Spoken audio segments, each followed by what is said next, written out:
இன்றைய திருமந்திரம்.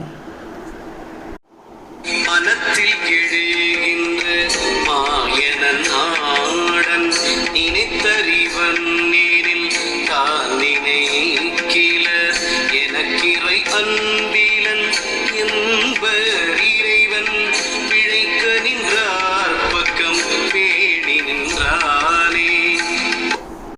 பொருள்: இறைவன் தன்னை உண்மையான பக்தியோடு வணங்குபவர்களின் உள்ளத்தில் எழுந்தருளுபவன்.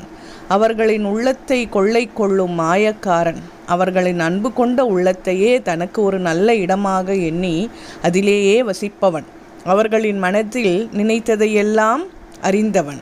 அப்படிப்பட்ட இறைவனை உண்மையான பக்தியோடு நினைக்காமல் என்மேல் இறைவனுக்கு அன்பில்லை என்று அறியாமையால் பலர் புலம்புகின்றார்கள். இந்த பிறவியை விட்டு முக்தியடைய வேண்டும் என்ற ஆசையில் இறைவன் மீது உண்மையான பக்தியோடு நிற்கின்றவர்களின் பக்கத்திலேயே அவர்களை பாதுகாத்து கொண்டு நிற்கின்றான் இறைவன்.